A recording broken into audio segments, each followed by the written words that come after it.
नमस्कार दोस्तों, नमस्कार, आदाब, सत श्री अकाल। मैं Faiz Mohammad Khan, chef with consultant, hospitality, motivation speaker. और मैं आपको सिर्फ़ एक और बात बताना चाह रहा था कि पिछली वीडियो मेरी फूड कंपटीशन के हिसाब से थी कि फूड कंपटीशन क्या होता है, किस तरीके से होता है, किस तरीके से उसे किया जाता है और किस तरीके से मतलब क्राउड को अपनी साइड में खींचना पड़ता है। अब ये दूसरा वीडियो इसी उसमें है कि आपका how to manage your management staff. Okay, चलो आपका मैनेजमेंट स्टाफ कैसे मैनेजिंग किया जाता है। आपका छोटे रेस्टोरेंट हो या बड़ा कोई 5 स्टार होटल हो या कोई भी चीज़, आपका गेस्ट हाउस हो, कैफ़े हो, एनीथिंग।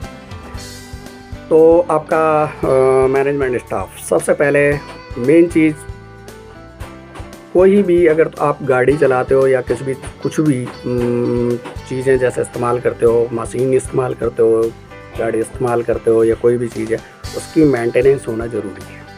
क्योंकि मेंटेनेंस नहीं है तो फिर वो कहीं ना कहीं ख़राब, एक ना एक दिन ख़राब होगी। तो यही सारा कुछ मतलब मैचिंग होता है स्टाफ के ऊपर। स्टाफ को किस तरीके से मतलब उनको फैसिलिटी दी जाए, उनको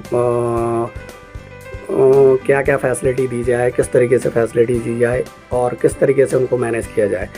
मैनेजिंग का जो जिसका काम है, जो जिसकी ड्यूटी है, वो अपनी बाखूबी अपनी तरीके से बिल्कुल सही तरीके से उसको मैनेज किया जाए, करे उसको।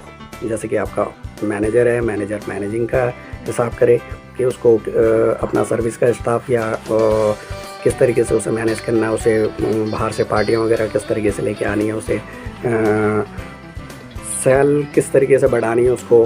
तो कई तरीके से उसका मैनेजर का जो भी काम होता है वो मैनेजर की तरीके से ही करे। और रही बात आपका शेफ़ का, शेफ़ जब आपके गेस्ट वगैरह आ जाएं तो उसको किस तरीके से वेलकम करना है, उसको किस तरीके से क्या बोलते हैं, उनको किस तरीके से फूड देना है, किस तरीके से उनको जैसे फैमिली टेबल आ गई या कोई कपल्स टेबल आ गए या कोई बैचलर्स वगैरह आ गए या कोई भी आ गया, किसी भी तरीके से, कई तरीके से लोग आते हैं आपके फूड के लिए, कई तरीके से लोग आएंगे।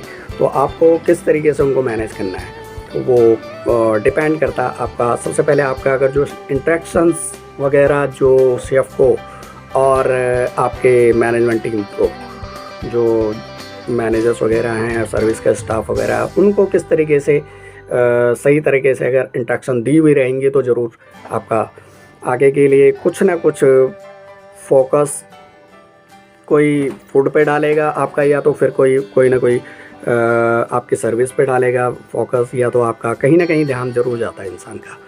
तो या तो सर्विस अच्छी होगी, या तो आपका फूड अच्छा होगा, या तो फिर आपका क्या बोलते हैं, आपकी मैनेजिंग अच्छी होगी तो बहुत अच्छी बात है।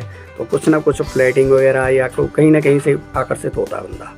तो आपको मैनेज किस तरीके से करना है, मैनेज इस तरीके से करना है, आपने हायर किया, सर्विस का स्टाफ हायर किया, उनको पर डे एक टाइमिंग होता है। टाइमिंग ये है उनका कि 6 साढ़े 6 बजे के लगभग एक ब्रीफिंग पर डे हो।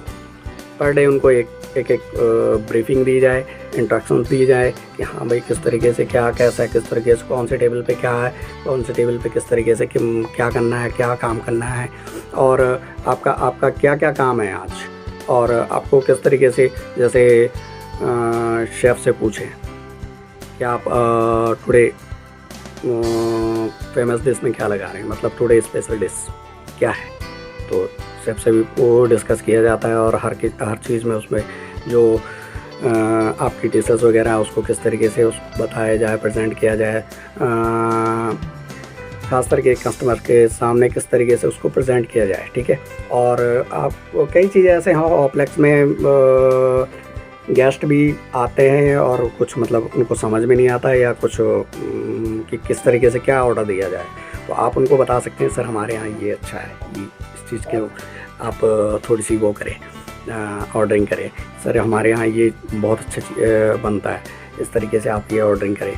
तो सर्विस का ये काम है। और रही बात आपका किचन स्टाफ की, किचन स्टाफ में एक ऐसी चीज़ है कि किचन स्टाफ में आपका छोटे एक यूटी से लेकर आपका शेफ़ लेवल तक एक बड़ा शेफ़ जो आपका एग्जीक्यूटिव शेफ़ है या सूप शेफ़ है या सीडीपी लेवल जो भी है आपका, आपको उसको बोलना है कि 6 साढ़े 6 बजे अपने किचन स्टाफ की ब्रीफिंग ले।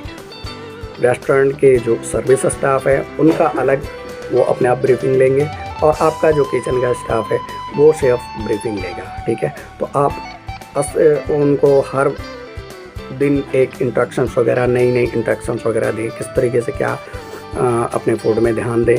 और मेन ख़ास करके उनको भी यही चीज़ें बताएं और कि फूड कहीं पे कोई प्रॉब्लम नहीं आनी चाहिए। कहीं पे कुछ प्रॉब्लम आती है तो शेफ़ से सजेस्ट करें। कुछ भी बातें हैं किसी भी एंगल से कहीं पे भी कोई टेढ़ी होती है, कोई बातें किसी भी बातों में अगर कोई इशू खड़ा होता है, जैसे कंप्लेंट वगैरह आ जाती है कई चीज़ों में, तो वो सिर्फ आप शेफ़ और मैनेजर दोनों मिलके उसको सॉल्व करें, ठीक है। और रही बात आपका मैनेज कुछ चीज़ें अंदर से हैं जो मैंने आपको बता दी कि अंदर से क्या होता है, कि शेफ़ की ड्यूटी क्या है और मैनेजर्स की ड्यूटी क्या है, या आपके सुपरवाइजर्स या एनीथिंग जो भी है उनकी क्या ड्यूटी है। फिर आता है आपका स्टाफ को मैनेज किस तरीके से करना है। स्टाफ को मैनेज सिर्फ इसी तरीके से किया जाता है कि स्टाफ को अपना टाइम टू टाइम सैलरी देना, अपना टाइम टू टाइम उनका अगर कोई सर्विस चार्ज है आपका, जैसे सिक्योरिटी में या बिल में जो भी आपका सर्विस चार्ज लिख के जाता है, वो सर्विस चार्ज अगर आप उनको देते हैं तो बहुत अच्छी बात है। उससे आपका जो शेफ़ है या आपकी जो किचन टीम है या जो भी आपके मैनेजमेंट टीम है वो आपको आपके कंपनी के ऊपर आकर्षित होते हैं, क्योंकि जब एक वर्कर ही तो आपको कमा के दे रहे हैं, अगर वर्कर का ही प्रेजेंटेशंस या उनका ही हिसाब सही नहीं रहा तो फिर आगे का हिसाब कुछ ठीक नहीं रहेगा। उनको अपना टाइम टू टाइम अपना सैलरी देना, अपना सर्विस चार्ज वगैरह उनको देना, जो भी उनका सर्विस चार्ज उसके बिल में बनता है, पर बिल में, ठीक है, उनका सर्विस चार्ज वगैरह देना। और उनको जैसे वीकेंड पे किसी को बहुत से मैंने होटलों में भी देखा है, मैं खुद शेफ़ हूँ, मैं काफ़ी सारे होटल में काम कर चुका हूँ और काफ़ी सारे रेस्टोरेंटों में भी काम किया हुआ है मैंने। तो मैंने काफ़ी सारे लोगों को देखा है कि वो अपने स्टाफ को खुश रखने के लिए जैसे वीकेंड में किसी को मूवी टिकट दे दिया या किसी को फूड पार्टी का ही वो कर दिया कि नहीं आज हमारा अपनी ही पार्टी चलेगी, ठीक है। किसी को खाने की रोक टोक ना हो, किसी को किसी चीज़ की रोक टोक ना हो, क्योंकि वही आपको कमा के देंगे। मैंने 100 की एक ही बात कही है आपको कि कोई भी आप मोटर मशीन या कोई भी आप गाड़ी इस्तेमाल करते हो, जब तक उसके मेंटेनेंस सही नहीं रहेगी तो एक ना एक दिन वो ख़राब हो ही जाएगी। और उसको पार्ट को चेंज करने के लिए आपको किसी न किसी मैकेनिक के पास जाना ही पड़ेगा। तो ठीक है, यही चीज़ें हैं आप ज़िंदगी की, यहाँ का दौर वहाँ का दौर यहाँ, हर किसी की ज़िंदगी में आता है, हर किसी के रेस्टोरेंट में या हर किसी की नौकरी पे आता है ये ट्रेंड, ठीक है। ये हर किसी के उसमें जिसको जहाँ कंफर्ट नहीं लगता वो वहाँ से नौकरी छोड़ देता है।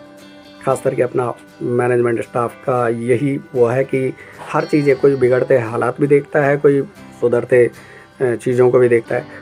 एक स्टाफ ही एक ऐसा एंगल है कि स्टाफ ही आपको ऊंचाई पे लेके जाता है, एक स्टाफ ही है जो आपको डाउन कर देता है। स्टाफ को अगर मैनेज करना है तो उनको भी अच्छा, इतना भी वो नहीं कि बिल्कुल ही छूट दे दी, इतना भी छूट मत दो, पर हाँ कोई रूल एंड रेगुलेशन होते हैं, कुछ तरीके होते हैं। तो हर किसी तरीके से कोशिश ये करें कि उनको भी अच्छा महसूस हो, अच्छा हिसाब हो उनके लिए। और जैसे बहुत से होटलों में वीकेंड पर बहुत कुछ वो किया जाता, तो वीकली ऑफ है। कई होटलों में ऐसा है कि 6 ऑफ हो गए महीने में, 6 ऑफ। जैसे महीने के 4 ऑफ बनते हैं तो 4 ऑफ के हिसाब से कई जगह, जैसा हयात रीजेंसी है, मैरियट है, इंटरकॉन्टिनेंटल है, तो कई ब्रांड ऐसे हैं कि जिन्होंने 6 ऑफ कर रखे हैं। तो वो भी एक तरीका है, वो भी एक अपना अपना नज़रिया, अपना अपना मैनेजमेंट चलाने का कोई और तरीका होता है। ठीक है, तो मेरा यही बोलना था आपको। Thank you so much. Share कर लीजिए, लाइक कर लीजिए, आपके ही उससे हम आगे कुछ परफॉर्मेंस दे पाएंगे, कुछ नया कुछ सीखने सिखाने को मिलेगा। और ख़ास करके मेरी एक ही इंस्ट्रक्शंस है कि आप लोग एम्प्लॉय और एम्प्लॉयर्स दोनों ही जुड़ के रहें। किसी को नौकरी की ज़रूरत होती है तो किसी को नौकरों की ज़रूरत होती है, किसी को जॉब करके ज़रूरत होती है, किसी को जॉब वालों की ज़रूरत होती है, तो दोनों को मिल के चलना चाहिए। Thank you so much. Thank you.